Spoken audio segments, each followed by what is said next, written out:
Shalom semuanya. Tahukah kamu bahwa tubuhmu adalah bait Roh Kudus yang diam di dalam kamu? Roh Kudus yang kamu peroleh dari Allah dan bahwa kamu bukan milik kamu sendiri. Tapi apakah Anda bisa merasakan geraknya? Apakah Anda bisa mengenali tanda-tandanya? Kadang Roh Kudus tidak menyapa dengan jelas, tetapi ia bekerja pelan namun mendalam, seperti akar yang tumbuh dalam tanah sebelum pohon itu berbuah. Jika Anda pernah bertanya, apakah Roh Kudus benar-benar aktif dalam hidupku? Maka inilah saatnya untuk melihat lebih dekat. Mari kita telusuri bersama 5 tanda bahwa Roh Kudus sedang bekerja diam-diam dalam hidup Anda. Tanda pertama, Anda mulai terluka oleh hal-hal yang menyakiti Tuhan. Salah satu tanda paling mendalam bahwa Roh Kudus ternyata sedang bekerja hebat dalam hidup Anda adalah munculnya kepekaan terhadap dosa, yakni sebuah kepekaan yang mencerminkan kesedihan hati Allah sendiri ketika melihat suatu dosa. Pada dasarnya, Alkitab telah mengungkapkan betapa dalamnya duka cita Allah karena dosa manusia. Kejadian 6 ayat 6. Maka menyesallah Tuhan bahwa ia telah menjadikan manusia di bumi, dan hal itu memilukan hatinya. Setiap kali orang berbuat dosa, maka Tuhan bukan saja kecewa, tapi hatinya ikut hancur. Dan anehnya, ketika Roh Kudus bekerja dalam hidup Anda pun mulai merasakan hal yang sama, yakni kesedihan ketika melihat dunia yang rusak, gereja yang mundur, atau bahkan diri sendiri yang masih berjuang jatuh bangun terhadap dosa. Kesedihan semacam ini bukan lagi hasil dari empati alami Anda sebagai manusia biasa, tetapi belas kasihan yang lahir saat roh Anda mulai selaras dengan hati Tuhan. Perhatikan, Anda juga mulai merasakan beban yang dalam bagi jiwa-jiwa yang belum mengenal Tuhan Yesus, atau tersentuh sampai nangis oleh kisah-kisah penderitaan dan ketidakadilan yang dulu bahkan tidak Anda perhatikan. Jadi jika suatu hari Anda menemukan diri Anda menangis, bukan hanya karena kesalahan Anda sendiri, tetapi karena dosa, dan masih begitu banyak orang yang hidup tanpa Tuhan. Lalu jika Anda juga merasa pilu bukan hanya karena dosa-dosa besar, tetapi juga kebiasaan-kebiasaan kecil yang melukai kemuliaannya, ketahuilah itu adalah tanda bahwa Roh Kudus sedang bekerja diam-diam namun sangat nyata dalam hidup Anda. Haleluya, amin. Tanda kedua, Tuhan menjauhkan Anda dari orang atau tempat yang tidak sejalan dengan rencananya. Apa yang tampak seperti penolakan, ditinggal teman, tidak bisa ke sana atau ke situ, sesungguhnya bagi anak Tuhan, itu bukanlah kegagalan, melainkan adalah perlindungan, sebuah penyelamatan diam-diam dari Tuhan. Sering Roh Kudus melindungi kita, bukan dengan membuka lebih banyak pintu, tetapi dengan menutup satu persatu pintu yang salah. Bahkan ketika kita masih mencoba memaksanya terbuka, Tuhan akan membuat pintu itu tetap tertutup. Ini bisa terasa menyakitkan, bahkan membingungkan. Tapi ketahuilah, di balik penutupan pintu itu, Tuhan sedang menjaga Anda dari suatu bahaya yang tidak terlihat oleh mata. Sesuatu yang akan merusak pertumbuhan hidup Anda atau mengalihkan Anda dari panggilannya. Alkitab menunjukkan kebenaran ini berulang kali, seperti Yesus sendiri di Matius 14 ayat 22. Sesudah itu, Yesus segera memerintahkan murid-muridnya naik ke perahu dan mendahuluinya ke seberang. Sementara itu, ia menyuruh orang banyak pulang. Yesus seperti menjauhkan para murid darinya, tapi ternyata itu dilakukan demi untuk melindungi mereka dari upaya orang banyak yang sedang ingin menjadikan Yesus sebagai raja secara paksa. Atau Tuhan menyingkirkan Lot dari kehidupan Abraham ketika kedekatan mereka tidak lagi bermanfaat.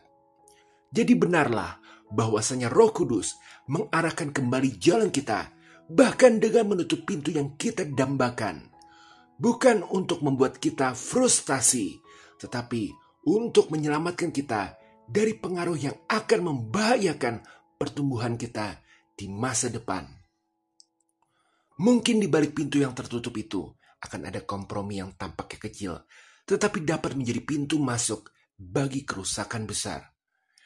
Maka jika Anda mulai menjadi ada perubahan bertahap dalam perasaan Anda terhadap suatu hubungan atau lingkungan tertentu, yang dulunya terasa nyaman, mungkin sekarang mulai terasa kosong dan hampa. Lalu terjadi situasi-situasi yang secara alami memisahkan Anda dari pengaruh-pengaruh yang merugikan, seperti konflik atau kebetulan lain yang tampaknya acak. Ketahuilah, itu tanda Roh Kudus yang sedang bekerja dalam hidup Anda. Teruslah mempercayai kedaulatan Tuhan, bahkan ketika arahannya menyakitkan atau membingungkan. Pasti akan indah pada waktunya. Haleluya. Amin. Tanda ketiga, pertanyaan radikal jadi sering muncul di hati Anda. Ini biasanya terjadi ketika Tuhan terasa diam, padahal masalah mulai banyak datang ke dalam hidup kita. Perhatikan, di situ hati Anda akan mulai bertanya-tanya tentang kehadiran Tuhan. Apakah Tuhan sungguh ada? Apa dosa saya sudah terlalu banyak sehingga Dia pergi? Apakah semua cobaan hidup ini bentuk penghukuman? Apakah kasih karunia itu? Jadi sesungguhnya, ketika Roh Kudus mulai mempersiapkan Anda untuk naik level, Ia seringkali akan mengajar Anda lewat keadaan-keadaan yang mengguncang hati dan pikiran Anda. Sehingga muncul pertanyaan radikal itu. Ini bukan sekedar keingintahuan atau keraguan yang datang dan pergi. Tapi ini adalah dorongan Roh Kudus yang ingin Anda bergerak untuk merasakan sendiri jawaban dari pertanyaan itu. Jadi, apakah Anda sedang mengalami banyak masalah yang membuat Anda bingung? Ketahuilah, Anda sedang dipersiapkan Tuhan untuk naik level, mengalami terobosan. Waktunya hampir tiba. Tapi jangan terjerat oleh tipu daya setan yang semakin giat bekerja untuk menipu Anda lewat ego dan suara ketakutan.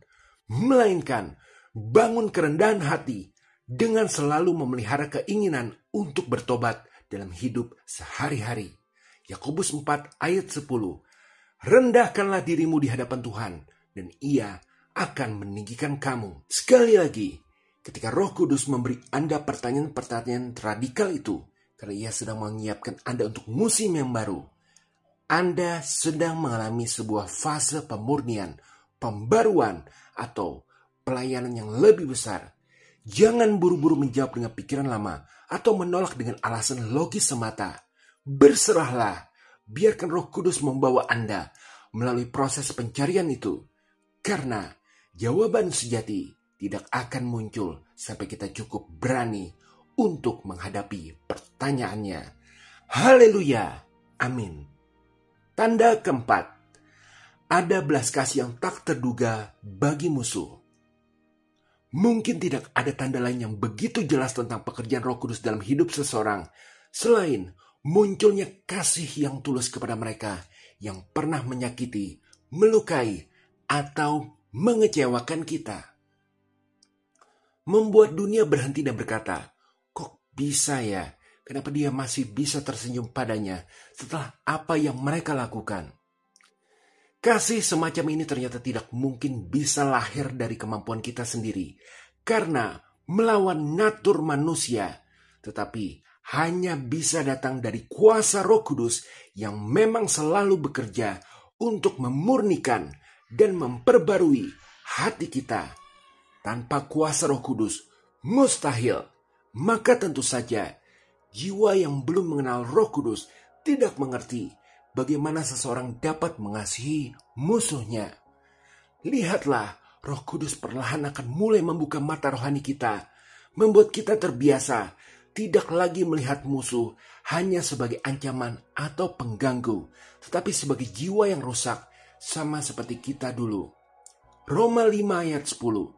Sebab jikalau kita ketika masih seteru diperdamaikan dengan Allah oleh kematian anaknya, lebih-lebih kita yang sekarang telah diperdamaikan pasti akan diselamatkan oleh hidupnya. Kita juga akan dibuat untuk bisa mulai mengingat bahwa kita dulunya juga adalah musuh Allah, tetapi kasih-Nya tetap menggapai kita. Maka tentu Anda akan juga mulai kasihan dengan luka yang membuat mereka melukai. Dan itu secara ajaib mengubah amarah menjadi kerinduan akan pertobatan mereka. Jadi saat Anda mulai merasakan hal-hal ini, ketahuilah Roh Kudus sedang bekerja dahsyat dalam hidup Anda. Berdoalah terus bagi mereka yang mencaci maki Anda. Tunjukkan kebaikan yang tidak mereka harapkan. Pilihlah selalu berkat daripada kutukan, bahkan ketika Anda punya kuasa untuk melawan. Banyak orang di dunia ini sudah terjebak dalam kenikmatan, dalam membenci orang, tetapi kita diperintahkan untuk tidak, dan itu akan membawa kemenangan luar biasa di akhir. Tapi selalu ingat, kasih kepada musuh ini tidak mengabaikan rasa sakit atau menghapuskan kerugian. Ini adalah tentang membiarkan Roh Kudus mengalirkan kasih-Nya melalui luka-luka kita. Jadi saat Anda sudah mau selalu mengasihi musuh Anda, tidak membalas, tidak membenci meskipun disakiti, itulah bentuk kematangan rohani yang sesungguhnya. Lihat, saat dunia mengira kita akan marah, kita berdoa. Saat mereka mengira kita akan dendam, kita memberi. Saat mereka mengira kita akan diam, kita menyanyi. Itu adalah tanda bahwa kerajaan Allah sungguh hidup dalam diri kita. Sama seperti Yesus. Haleluya. Amin. Tanda kelima. Anda dapat menemukan kedamaian baru di tengah ketidakpastian. Dalam dunia yang penuh ketidakpastian, ada satu bentuk ketenangan yang tidak bergantung pada kondisi, tetapi lahir dari dalam, yaitu dari roh kita yang telah dijamah oleh Roh Kudus. Ini namanya adalah kedamaian yang melampaui segala akal, yang tidak runtuh ketika segala sesuatu tampak kacau dan yang tetap tegak meski ombak hidup sedang menerjang. Yohanes 14 ayat 27. Damai sejahtera ku tinggalkan bagimu, damai sejahtera ku berikan kepadamu, dan apa yang kuberikan tidak seperti yang diberikan oleh dunia kepadamu. Janganlah gelisah dan gentar hatimu.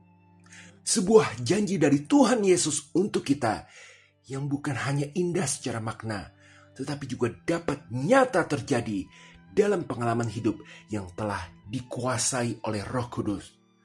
Berbeda dengan ketenangan dunia yang datang saat semua baik-baik saja, kedamaian Roh Kudus hadir bahkan saat semua berantakan. Ia tidak memerlukan situasi sempurna untuk bertahan. Ia berlabuh pada karakter Tuhan, bukan pada keadaan hari ini. Ini adalah ketenangan yang tidak masuk akal. Ketika semua orang panik, Anda tetap tenang, bukan karena tidak tahu resiko, tetapi karena percaya pada Dia yang mengendalikan resiko itu. Roh Kudus tidak selalu menghentikan badai di luar, tetapi Ia pasti menghentikan badai di dalam. Ia membawa ketertiban pada pikiran yang kacau, ketenangan pada jiwa yang resah, dan keyakinan pada hati yang ragu. Roh Kudus menanamkan keyakinan bahwa Tuhan itu setia, kendati kita tidak bisa melihat rencananya. Roh Kudus akan mengingatkan kita bahwa kita tidak pernah sendirian, bahkan dalam badai tergelap. Roh Kudus pun mampu membantu kita untuk melihat masalah sementara ini ternyata sedang membawa kita menuju tujuan kekal.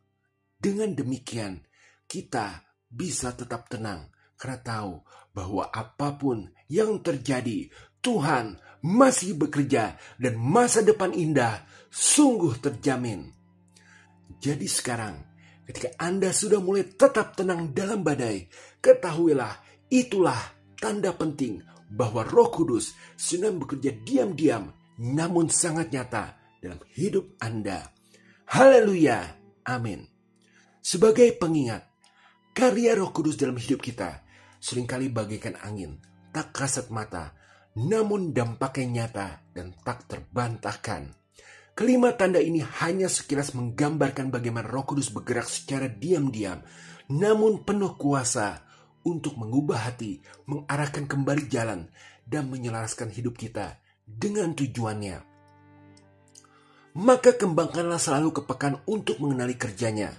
Satu hal yang selalu harus diingat, bahwa tujuan Roh Kudus pasti untuk memuliakan Tuhan Yesus melalui hidup kita dan menjadikan kita serupa dengan Dia, agar semakin banyak orang terselamatkan melalui kesaksian hidup kita. Roh yang melayang di atas kehampaan tak berbentuk saat penciptaan adalah roh yang sama yang melayang di atas hidup kita saat ini, mendatangkan keteraturan dari kekacauan, terang dari kegelapan, dan keindahan dari kehancuran. Percayalah pada prosesnya, bahkan ketika karyanya terasa tak terlihat, karena Dia setia untuk menyelesaikan apa yang telah Dia buat. Haleluya! Amin. Jika berkenan, berikan like, share, subscribe, serta komen. Tuhan Yesus